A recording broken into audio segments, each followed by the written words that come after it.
J'attends pas Amen. Soyez bénis dans le nom de Jésus. Mon nom c'est Kakou Amajuzette. Je suis nouvelle. Je suis là ce soir pour dire merci vraiment à Dieu pour tout ce qu'il a fait dans ma vie. Pour moi, mon témoignage est assez long, mais je vais raccourcir ça un peu. C'est depuis février d'ailleurs, le Seigneur, vraiment, il a fait de grandes choses pour moi. Moi, avant, j'étais une chrétienne charnelle. C'est-à-dire, j'allais à l'église, mais je ne faisais pas ce que le Seigneur disait. J'avais des mèches, de toutes sortes de couleurs d'ailleurs. Et quand je fais des mèches, ce ne sont pas des petites mèches. C'est-à-dire, les mèches traînent. Et moi, mes chaussures, je n'avais pas des petites chaussures. J'ai jamais des chaussures plates. J'ai des talons. C'est ça que je porte. Et puis, quand je ne porte pas des talons, je ne peux pas sortir. Non, ça, c'est impossible. Et en février, ça a commencé pendant 3 jours. Un mercredi, jeudi, vendredi. J'ai voulu télécharger un film pour regarder ce film. C'est-à-dire, ce film-là, c'est un film de blanc, ça s'appelle Merlin, le roi Arthur, pour ceux qui connaissent ce film. Et j'ai voulu regarder ce film, j'ai mis le nom et le film est sorti. Moi, j'ai voulu regarder, mais c'est pas le film.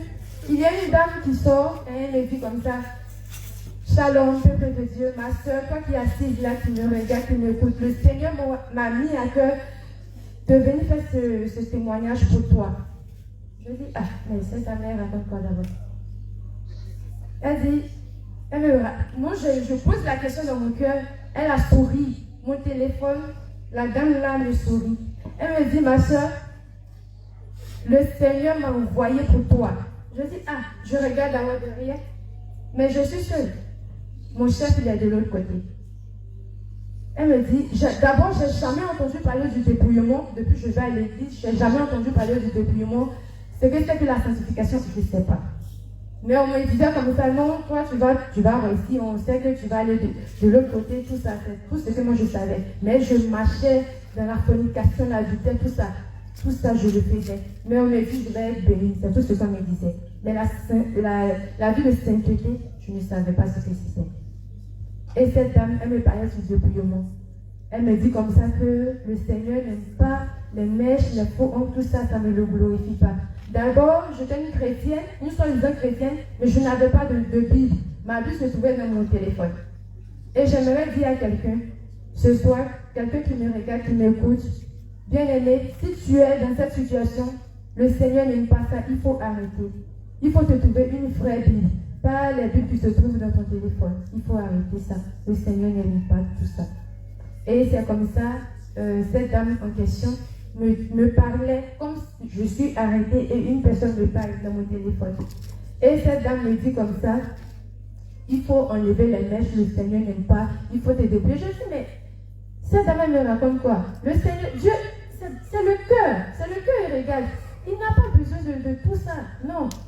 Moi je parle dans mon cœur et la femme, elle sourit, elle me répond, elle dit non. Je vous parle de mon téléphone qui est en train de me parler, c'est-à-dire la dame me répond.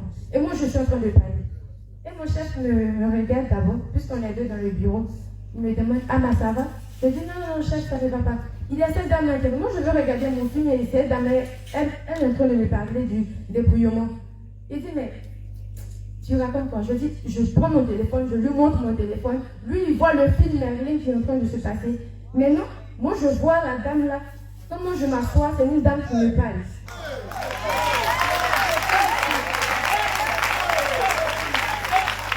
Et c'est comme ça. D'ailleurs, j'avais déjà promis dans le passé. J'avais déjà entendu parler d'abord. On n'aime pas, le Seigneur n'aime pas les mèches, les femmes qui mettent les mèches, le Seigneur n'aime pas les ponts. J'avais déjà entendu parler de ça, mais ça ne m'intéressait pas en fait. Mais cette dame-là, elle était là en train de me parler du dépouillement. Et elle m'envoyait, d'abord, comme je l'avais dit, je n'avais pas de Bible. La Bible se trouvait dans mon téléphone et c'est quand on va à l'église et que le pasteur donne un verset, c'est là que je vais faire ceci, mon téléphone d'habitement, et puis je me dis, c'est fini, je ferme mon téléphone, je mets dans mon sac, pardon. C'est comme ça. Et la dame, vu que je n'avais pas de Bible, elle me donne d'abord 1 Corinthiens 11. C'est le premier verset que j'ai retenu. Et cette dame-là, c'était la première personne. Ça a continué pendant 3 jours. C'était la première personne qui me parlait de ça. Ça m'a énervé d'abord. J'ai éteint mon téléphone parce que je me dis, mais c'est pas possible, c'est qui est en train de m'arriver. J'ai éteint mon téléphone et j'ai renversé pour mettre sur la table. Quand j'ai éteint mon téléphone, c'est-à-dire, quand tu éteins ton téléphone, on ne peut plus t'appeler, c'est ça. Moi, mon téléphone s'est rallumé et la dame a continué à me parler. Je dis Alléluia. C'était fort. Et j'ai dit non. Comme je dis, j'ai éteint mon téléphone. Quand on éteint, tu vois, soit je dis Samsung et Alcatel, c'est éteint. Jamais ton téléphone est déchargé, c'est comme ça. J'ai éteint mon téléphone et je l'ai renversé sur la table. Mon téléphone s'est rallumé et la dame a continué à parler. Que ma soeur, la vie d'adultère que tu commets là, il faut arrêter. Tu ne sais pas que quand tu vas avec ce monsieur, le diable réclame ton âme. Ma soeur, non, je ne suis pas ton cœur. Elle a commencé à parler, ça a commencé à me travailler. Et je suis sortie du bureau, je suis allée dans la douche, j'ai lavé mon visage. Ce n'était pas possible de ce que j'étais en train de voir là. Parce que je suis en train de devenir folle réellement. Je dis non. Parce que mon chef, lui, quand il regarde le téléphone, il voit le film. Mais moi, je regarde, je vois une dame qui est en train de parler. Et j'ai mis le téléphone dans mon sac. Je vous dis, ça m'a travaillé. Je n'ai pas pu travailler de toute la journée de ce mercredi-là. Et je suis repartie à la maison. Le lendemain matin, quand je suis venue le jeudi, c'est-à-dire le jeudi matin, une fois entrée, c'est-à-dire quand je rentre dans le bureau, ça commence. Mon téléphone s'allume. Et là, il y a une autre dame qui est sortie. Cette dame-là s'appelle Marlène. Elle a dit comme ça qu'elle était congolaise. Bon. Là, cette dame est sortie. Et ce jour-là, c'est parce que le jour d'avant, j'ai eu le courage d'éteindre mon téléphone. Mais ce jeudi-là, je n'ai même pas eu cette force-là. C'est-à-dire, c'est comme si j'étais hypnotisée. Je suis assise là et cette dame est en train de parler. Et j'avais la chair de poule. Je pleurais. Elle disait comme ça dans la parole que pendant que tu es assise là, tu as fait des avortements dans le passé. Il faut savoir que le sang de ces enfants innocents a cru contre toi. Crie contre toi et tu es maudite là où tu es. Il faut te repentir, réponds-toi. J'aimerais passer ce message pour dire à une soeur qui m'écoute, qui me regarde. La vie que tu mènes aujourd'hui ne t'appartient pas. Ça ne t'appartient pas. Au fait, le souffle de vie, le Seigneur te l'a prêté pour un moment. Après, il va la reprendre. Donc, il faut donner ta vie réellement à Jésus. Moi, je me suis repentie. Je me suis repentie. Depuis ce jour-là, j'ai donné ma vie à Dieu. Cette dame m'a dit, il faut te repentir, c'est le premier pas que tu dois faire. Il faut aller te confesser. Va te confesser. Et cette dame, elle parlait, je ne voulais pas écouter. Je ne voulais pas écouter, j'ai pleuré toute cette journée de jeudi. J'ai pleuré. Je pleurais seulement. Et j'ai pris la décision d'appeler mon pasteur pour lui raconter comme ça ce qui m'arrivait. Parce que ce n'était pas possible. Est-ce que je me suis posé la question, est-ce qu'ils vont me croire? Qui va croire? Ton téléphone qui est en train de te parler, ça c'est impossible. Jamais j'ai entendu parler de ça. Bien aimé, jamais j'ai entendu parler de ça. Personne n'allait me croire. Et j'ai appelé le pasteur. Il m'a dit, parce que j'avais tellement pleuré, il m'a dit comme ça, mais qu'est-ce qu'il y a? Quelqu'un est mort? Je dis non papa, quelqu'un n'est pas mort. Tout va bien à la maison, mais papa, il y a un problème avec moi-même. Il dit, ah bon? Je dis oui papa. Donc je dis, quand je vais descendre ce soir, je vais te croiser. Je suis descendue. Je suis arrivée à Yopougon, puisque je travaille à Makori. Je suis arrivée à Yopougon, j'empruntais le car. Avant d'arriver, puisque c'est au Carrefour le quoi, j'ai appelé papa, tu es là? Il dit oui, je suis là, viens tout à l'heure. J'arrive à l'église. On m'a dit non, voilà le papa parce qu'il vient de partir tout à l'heure. En partant, je me posais la question, mais comment je vais commencer à me confesser? Je vais dire quoi? Ça c'est une honte. Non, je ne peux pas. Je ne vois, il y avait les idées. Le diable a voulu me décourager, mais j'ai pris mon courage à deux mains et je suis partie. Arrivé là, on me dit, voilà, le pasteur vient de partir. Il y a une dame qui est malade. Le pasteur vient de partir tout à l'heure. Je dis, bon. Il y a l'esprit qui me dit, mais finalement, c'est bon, tu n'étais pas prête. Donc, il faut partir à la maison, c'est bon. Je dis, d'accord. Donc, je me suis reculée, je sortais, je partais. Et un autre esprit, j'étais prise par deux personnes, en fait. Et l'autre me dit, mais tu ne peux pas venir dans la maison du Seigneur et ressortir comme ça. Va, tu vas prier et tu repars. Donc je me suis mise en genoux, j'ai prié. J'ai fini de prier, je sors, voilà. On m'appelle, mon téléphone sonne, on me dit, ton frère, il est malade. Il est tombé à l'école. Ils l'ont conduit au CHU, ça ne va pas. Ils l'ont envoyé dans une clinique, ça ne va pas. Ils l'ont conduit au CHU de Trècheville. Mon frère, il était. On n'avait pas ce genre de maladie, on n'avait rien de tout ça.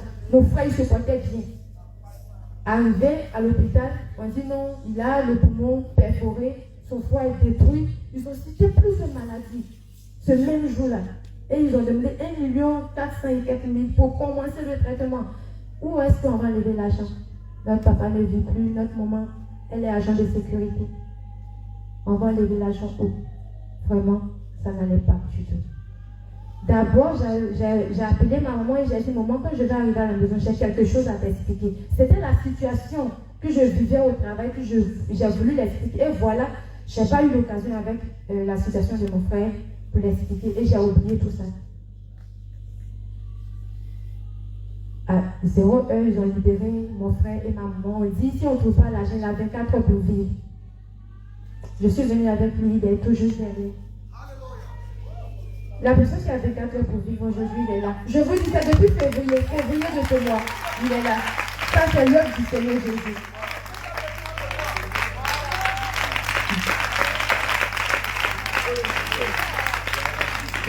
Ils l'ont envoyé, ils l'ont libéré, puisqu'on n'avait pas les moyens. Ils l'ont libéré de l'hôpital. Ma maman l'a renvoyé à la maison. On nous a dit comme ça qu'il avait 24 heures pour vivre. 24 heures, c'est pas possible. Ma maman dit, mais qu'est-ce qui se passe? Qu'est-ce qui se passe avec la famille? Mon mari est décédé. J'ai élevé les enfants toutes seules. Et aujourd'hui, ils vont réussir pour me donner à manger. Et voilà, ils vont tuer mes enfants. Elle a commencé à être découragée. Et moi, je disais comme ça à maman, non, ne t'inquiète pas. Le Seigneur pourvoira. Malgré la vie de pécheresse que je menais, je savais qu'il y avait un Dieu qui existait. Et j'ai dit comme ça à Dieu, Seigneur, c'est vrai, avec tout ce qui se passe, tout ce que tu m'as montré là, c'est vrai, je ne suis pas parfaite, mais aujourd'hui, moi, je suis signe alliance avec toi. Tu guéris mon frère et moi, je vais te suivre. Amen. Guéris mon frère et aujourd'hui, je fais ton œuvre. Amen. Tout ce que tu as dit là, moi, je vais respecter. Le lendemain, puisqu'on les avait libérés de l'hôpital, le lendemain, il y a l'un des médecins qui a appelé ma maman. Et il a dit, madame, je vais t'aider, mais s'il te plaît, ne dis à personne pour ne pas gâter mon travail. Ma maman dit, non, il n'y a pas de problème. Il n'y a pas de problème. Et c'est comme ça, le monsieur, il a prescrit tous les médicaments qu'on devait commencer le traitement. Il a prescrit, il a donné à ma maman, par ordonnance d'abord. Il a fait beaucoup, parce que ce n'est pas payé. Et ma maman a pris les médicaments, allait demander à la pharmacie, ça fait 400 000. Où est-ce qu'elle va lever les 400 000 francs? Je viens même de commencer un travail. Et déjà, voilà tous les problèmes. Et elle a dit comme ça qu'elle allait aller dans son bureau, aller demander son chef de lui prêter de l'argent. Elle allait, et moi, j'ai dit comme ça, je vais me retourner au travail et aller demander la permission, revenir à la maison, vu que mon frère est à la maison. Maman allait chercher de l'argent. Arrivée, la patronne n'est pas là, elle n'est pas venue ce jour-là. Et je suis restée, j'étais obligée de travailler. Et j'ai travaillé. Une fois que j'ai mis mon pied au bureau, les mêmes scénarios ont commencé, mon téléphone s'est rallumé. Il y a une troisième femme, c'est-à-dire c'était ce vendredi-là. Il y a une troisième femme qui est venue. Puisque je n'ai pas rendu mon témoignage. Et j'avais même oublié, j'ai sauté l'épisode. Quand je suis quittée de l'église, je n'ai pas trouvé le palais, je venais. Il y a une amie de longue date qu'on a passé la classe de 3e ensemble. Je l'ai vue, je l'ai dépassée sans la saluer. On ne se causait pas au fait, on se saluait. Et je l'ai dépassée. Quand je l'ai dépassée, l'esprit me dit comme ça, mais toi, tu peux voir ton ami, il l'a dépassée, pourquoi tu fais ça? Retourne-toi. Il y avait un qui m'avait dit de la dépasser, je l'ai dépassée. Et l'autre me dit, retourne-toi, va la saluer. Je me suis reculée, je suis allée la saluer. Elle m'a dit, mais ma soeur, ça fait 2 jours. Je n'ai pas de tes nouvelles, tout ça. Ton numéro que tu m'as donné, ça ne passe pas. J'ai dit, si, ça passe. Ça passe. Elle dit, mais ça fait quelques jours que le Seigneur, j'attends ton nom, Ama, dans mon esprit. Je ne comprends pas, ça a persisté. Donc j'ai même jeûné et prié pour toi. Tu es sûr que ça va? Elle me pose la question. Je dis oui, ça va. Elle m'a reposé la question 3 fois. Je dis oui, ça va. Et puis l'esprit me dit, mais pourquoi tu me mens? Dis la vérité. Donc je dis, ma soeur, en parlant de ça, je vais t'expliquer quelque chose. Il y a des phénomènes qui se passent avec moi. Pardon, ne te moque pas de moi. Il ne faut pas expliquer à quelqu'un. Je ne sais pas si tu vas me croire, mais je dois te le dire. Elle dit d'accord. Et je l'ai expliqué ce qui se passait, elle m'a dit. Elle a souri. Elle dit, ma soeur, ne t'inquiète pas. Ça, c'est l'œuvre du Seigneur Jésus. Moi, j'étais comme toi dans le passé et j'ai changé. Ma vie a changé à cause du Seigneur Jésus. Je vais te conduire chez mon Père spirituel. Tu vas te confesser et tu vas prendre une nouvelle chemin. En fait, un nouveau chemin avec le Seigneur Jésus. J'ai dit, d'accord, il n'y a pas de souci. Elle me dit, demain, on peut aller. Puisque le lendemain était vendredi, je devais aller au travail. Je dis, non, que je vais aller au travail le lendemain. Et samedi, comme je ne travaille pas, on va aller ensemble. Ce samedi-là, je vous dis, avant que le samedi arrive, le vendredi, quand je suis arrivée au bureau, tout allait bien. Il y a la grande dame qui est venue, qui m'a parlé aussi, parce que j'étais découragée. J'avais pris la décision de ne plus témoigner. Et cette dame est venue, elle dit non, ne fais pas ça. Il faut suivre le Seigneur. C'est le premier pas pour que le Seigneur te pardonne. À travers toi, ta famille peut être sauvée. Donc, donne ta vie réellement à Dieu. Le temps est fini. C'est ce que cette dame-là m'a dit. Le temps est fini. Le temps est fini. Elle a répété 3 fois. Et elle a dit d'autres choses. Vraiment, ça faisait peur. Moi, je ne savais pas. Tous les versets qu'elles m'ont donnés, comme je vous dis, je n'ai pas de Bible, donc je ne lisais pas la Bible. Elle m'a donné Éphésiens 5. Elle m'a dit, prends Éphésiens 5. Et j'ai pris Éphésiens 5. J'ai regardé dans l'ordinateur. J'ai vu, ça parlait des iniquités, de ceux qui trompent les gens, tout ça. Donc, j'ai médité, ça m'a fait vraiment peur. Et j'ai dit, d'accord. Donc, j'étais contente. J'ai pris ma décision. J'ai dit, cette fois-ci, trop c'est trop, je vais suivre le Seigneur. Le diable ne va pas me décourager. À 13h, ça allait bien jusqu'à 13h. À 13h, je ne voyais plus rien, je vous dis, je ne voyais plus rien. Tout était devenu blanc, je suis tombée. Je suis tombée là. Dans notre bureau, il y a 2 catholiques, un musulman et moi seul, qui était évangélique selon moi. Parce que je n'étais pas une vraie chrétienne.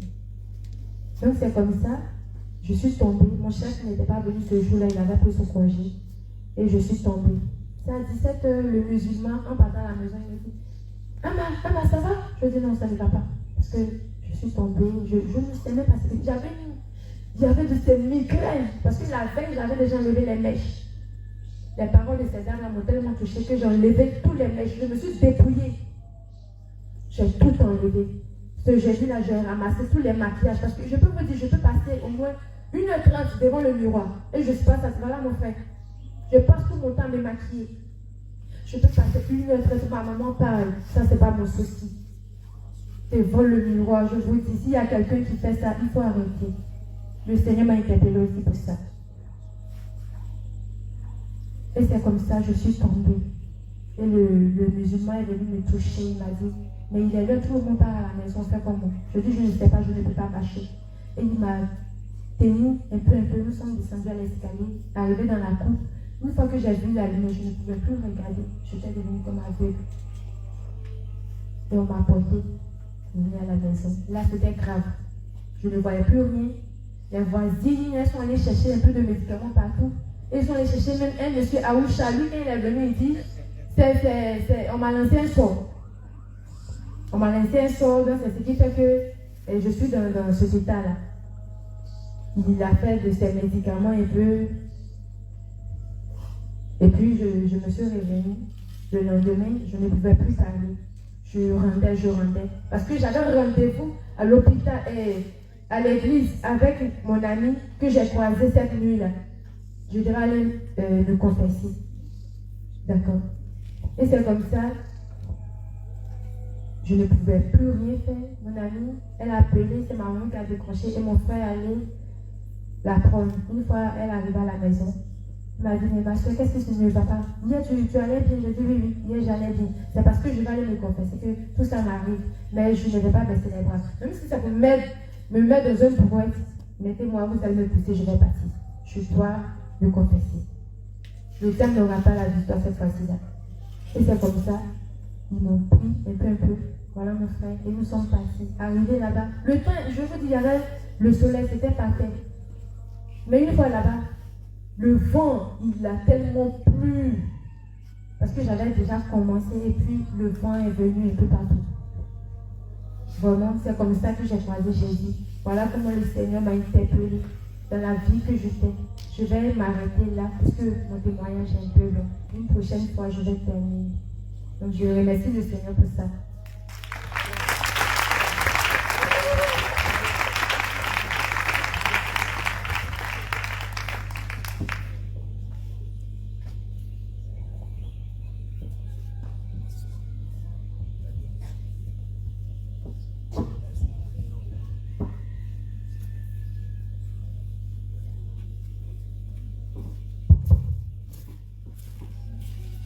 Shalom, shalom. Mon nom est Aquilas. Je suis là pour vous dire merci au Seigneur. Je crois que c'est la troisième fois que je passe, mais je crois qu'aujourd'hui, ça m'en est la fin.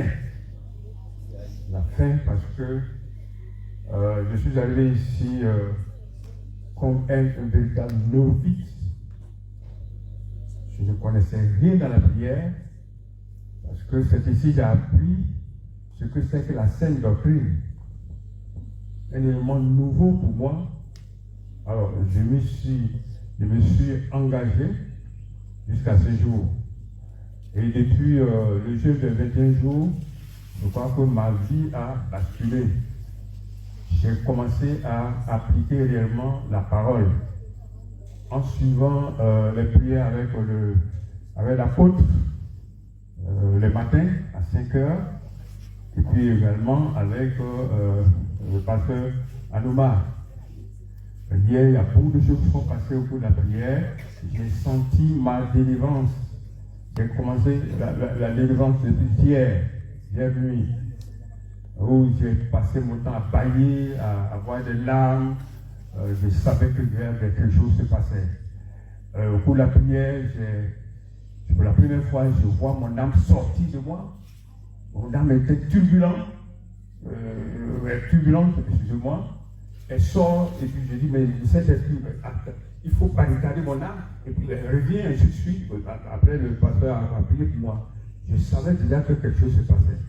Alors aujourd'hui, je suis venu, j'avais des douleurs, j'avais vraiment des douleurs. Et puis bon, le docteur Eli a insisté que tout le monde vienne faire la louange. Je dis bon, ok, je suis rentré faire la louange, mais la délivrance a commencé. Elle a commencé, les douleurs ont commencé à s'estomper pendant la louange jusqu'à ce que l'apôtre Abraham vienne. Et quand il a commencé, il a dit que il y a certains qui ont été avalés par des serpents. Effectivement, moi j'avais été avalé par un python jusqu'à la hanche. Et je crois que j'ai vu que le python m'a éjecté. Il m'a éjecté. Voilà. Et puis ensuite, pendant la prière, le Seigneur m'a rappelé, l'apôtre a dit qu'il y a certains qui sont en prison dans l'eau. Effectivement, en songe, je me suis vu dans une cage au fond de la mer. Au fond de la mer, et j'ai dit, ah tiens, bon, moi-même je suis dans le fond de la mer, donc ça veut dire que je suis quelque part là-bas. Et j'ai demandé, bon, que je sorte. Il a demandé de sortir, je sors. Et après, ensuite, une image m'est apparue, c'était un squelette. Un squelette au fond de la mer. J'ai dit, mais non, ça c'est mon squelette, là, il doit sortir aujourd'hui. J'ai commencé à prier fortement, et le squelette est sorti. Il est sorti, et ensuite j'entends de la bouche de l'apôtre que vous devez libérer. À un moment donné, je vois tout mon corps en squelette. Tout était des os comme si quelqu'un les plaçait. On les plaçait. Ouais, depuis jusqu'à la hanche, je vois les cartilages. J'ai vu les cartilages en train d'être placés, tout ça. Et puis bon, effectivement, ça a été accompagné. C'est après que l'apôtre a accompagné. Il dit que bon, il y a d'autres qu'on appelle les os sont en train de régénérer. J'ai compris que vraiment aujourd'hui c'était vraiment le jour de ma délivrance. Vraiment ma délivrance. Je vous assure que depuis, les douleurs ont disparu. Vraiment, les douleurs ont disparu. C'est quoi vraiment, je veux dire merci au Seigneur parce que le Seigneur m'avait reproché que mon problème, j'étais délivré, mon problème c'était le doute. Effectivement, c'était vraiment le doute, le manque de foi, l'esprit cartésien, et toujours des calculs. Je fais toujours des calculs et moi-même je détermine comment je dois avancer. Alors vraiment, c'était vraiment l'esprit cartésien. Les enseignements ont fait que cet esprit a disparu au fur et à mesure parce qu'il fallait que je fasse attention quand je suis dans le professionnel et quand je suis dans le divin. Alors, donc, j'ai fait des efforts pour séparer ces deux vies-là, pour séparer cela, et je crois que ça a porté ses fruits. Avec les prières de l'apôtre, les 5 heures du matin, vraiment, je me suis senti vraiment libéré, et avec également les prières du pasteur Anoma. Vraiment, aujourd'hui, je suis dans la joie. Je suis dans la joie parce que c'est la première fois, au cours de la prière, j'ai senti un air glacial rentrer à moi. À moi. Et j'ai commencé à frémir. C'est la première fois que cela m'arrive. Vraiment, je suis dans la joie. Vraiment, je demande au peuple de Dieu de se lever. Parce qu'aujourd'hui, c'est un grand jour pour moi. C'est un grand jour pour moi.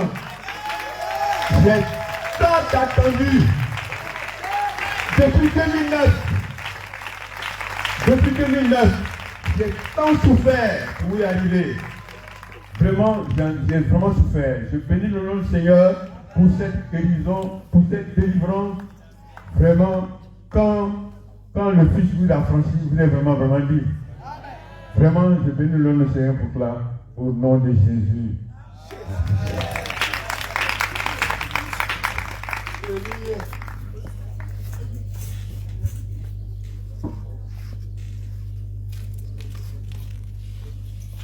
Alléluia.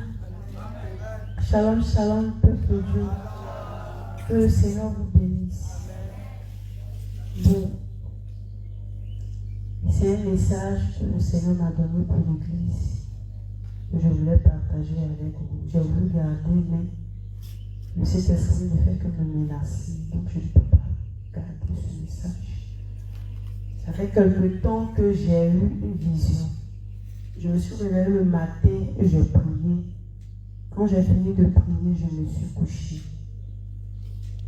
Et pendant que je me suis couchée, je me suis retrouvée dans une assemblée où nous étions à une veille avec les hommes de Dieu.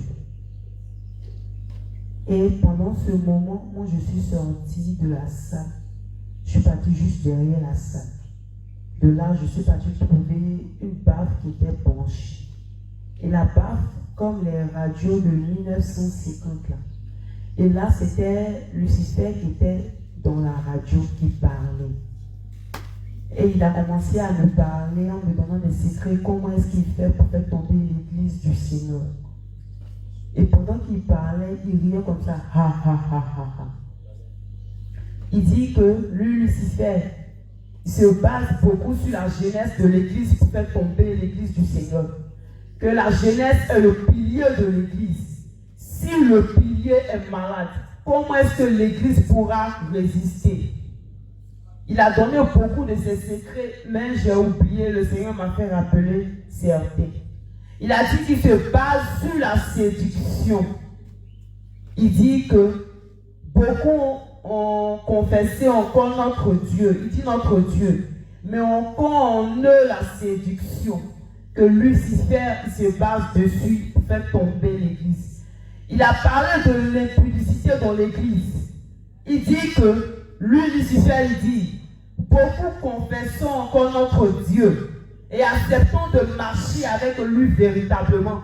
Mais si on sommes encore dans la vie de l'impudicité, en une duplicité, lui, Lucifer, il se base dessus pour faire tomber l'église du Seigneur. Il a parlé de la désobéissance de la parole de Dieu. Il a dit que lui, Lucifer, il se base sur la désobéissance de la parole de Dieu pour faire tomber l'église. Et quand nous sommes arrivés sur la désobéissance, je lui ai demandé, mais je ne comprends pas, explique-moi Lucifer, comment tu fais concernant la désobéissance, je veux savoir. C'est ainsi il m'a montré les soutiens avec les chiffons remblés.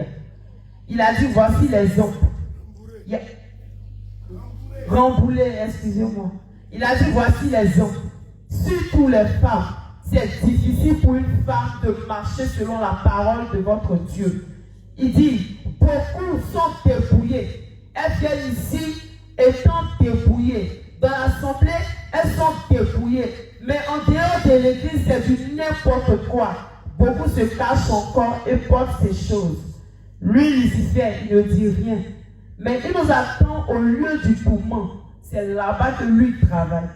Et c'est ainsi qu'il m'a rappelé ma mère. Il m'a dit, toi-même, ta mère, elle portait ce genre de choses. J'ai dit oui. Il dit, moi, je ne dis rien.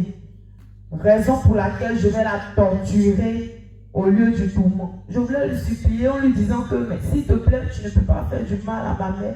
Il me dit, mais elle a désobéi à la parole de Dieu. Et il riait, ha ha ha ha. Quand il parlait de la séduction, une image m'est apparue. Il a montré une jeune sœur qui disait à un frère de l'église de venir, bon, excusez-moi pour le terme, palper, têter ses seins. Et la sœur en question s'est mise nue. Elle était à moitié nue ici. Et ce frère en question s'est approché. Quand il a vu la nudité de la sœur, il a dit que ses seins sont tombés, qu'elle est famille. Donc lui, il ne peut plus, il n'a plus besoin d'elle. De là, le Seigneur m'a emmené dans une deuxième vision. Il y avait le pasteur Jacques Amoumon qui était en train d'annoncer la parole à deux âmes qui étaient assises. Et il y avait deux appelés qui étaient là. Et quand le pasteur annonçait la parole aux nouvelles âmes, il y avait un petit garçon qui venait le fatiguer pour l'empêcher d'annoncer la parole. Mais il chassait l'enfant, il refoulait jusqu'à ce que l'enfant parte. Et les appelés qui étaient là, qui n'étaient pas concernés par ce qu'il faisait, il y avait un qui prêtait l'oreille, il essayait d'écouter ce que le pasteur était en train de dire aux âmes. Et le second, il ne faisait que parler des choses du monde. Donc celui qui écoutait le pasteur aussi écoutait son collègue avec qui il était en train d'échanger. Mais il ne disait rien au fait de bon, c'était des choses du monde. C'est ainsi que le Seigneur a commencé à me parler. J'entendais tout audiblement, bien aimé. C'est pas, j'entendais la voix, de la manière dont je suis en train de parler. C'est comme ça que je recevais tout dans mon oreille. Comme si j'étais en train de communiquer avec quelqu'un, tout audiblement. Et le Seigneur a dit que beaucoup de ces appelés ne marchent pas selon sa parole. Il a dit comme ça que beaucoup de ces appelés manquent de vie de consécration. Le fait d'être un appelé n'est pas une autorité ou avoir une autorité ou une fierté en soi, mais c'est une grâce que lui permet. Il dit beaucoup ne méditent pas sa parole, de dire à ses appelés de méditer sa parole. Beaucoup ne méditent pas sa parole. Ils sont seulement appelés à l'église les dimanches. Mais en dehors de l'église, c'est du n'importe quoi. Ils ne vivent pas selon la parole du Seigneur. La première des choses pour un appelé, c'est une vie de consécration et de sainteté. Mais beaucoup parmi les appelés ne prennent même pas le temps de méditer, de se consacrer à la parole, de méditer la parole du Seigneur.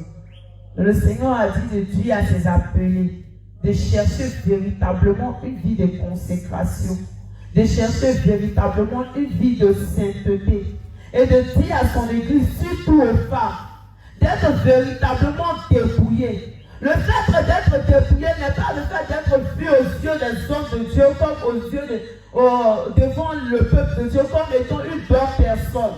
Mais c'est de pratiquer véritablement lui sa parole.